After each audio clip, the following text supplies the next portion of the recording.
3 ম্যাচে টি-20 সিরিজ খেলতে এসেছে নেদারল্যান্ডস দল। সকালে ঢাকায় নেমে বিরতি দিয়ে সিলেটে পৌঁছায় ডাচরা। এই প্রথম বাংলাদেশের বিপক্ষে দ্বিপক্ষীয় সিরিজ খেলবে। এশিয়া কাপের প্রস্তুতি ও কম্বিনেশন ঠিক করার লক্ষ্য টাইগারদের। বুধবার দলের সঙ্গে যোগ দিয়েছেন সোহান ও সাইফ। আগস্টে ভারতের সঙ্গে সিরিজ খেলার কথা ছিল, সেটা পিছিয়ে গেছে। বিসিবির আমন্ত্রণে এসেছে নেদারল্যান্ডস দল। বাংলাদেশে তাদের প্রথম দ্বিপক্ষীয় সিরিজ। এডওয়ার্ডসের নেতৃত্বে ডাচরা পৌঁছে গেছে সিলেটে। সেখানেই 3 টি-20।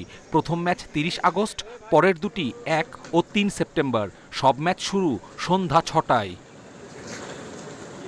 আন্তর্জাতিক ক্রিকেটে এখন পর্যন্ত 8 বার মুখোমুখি হয়েছে বাংলাদেশ নেদারল্যান্ডস, যার মধ্যে 5টি টি-20 ও 3টি ওয়ানডে। এই 8 ম্যাচে টাইগারদের 5 জয়, 4টি টি-20-তে। ঢাকা পর্বের পর সিলেটে সপ্তাহব্যাপী ক্যাম্প করেছে টাইগাররা। এর মধ্যে ফিটনেস, ম্যাচ আবহে অনুশীলনের সঙ্গে প্রস্তুতি ম্যাচও খেলেছে লিটন মুস্তাফিজরা। পাওয়ার হিটিং কোচ জুলিয়ান উডের সেশনগুলো ছিল গুরুত্বপূর্ণ। অনেকটাই বদলে গেছেন, আসছেন সে কথা বলবো। খালেদ আহমেদ নিজেদের মধ্যে প্রস্তুতি ম্যাচ নিয়ে ততটা নির্ভর হওয়া যায়নি, কারণ একদল 203 করলেও অন্যরা অল আউট 136 রানে। লিটনের দলের পুরো 20 ওভার খেলতে না পারা চিন্তার কারণ।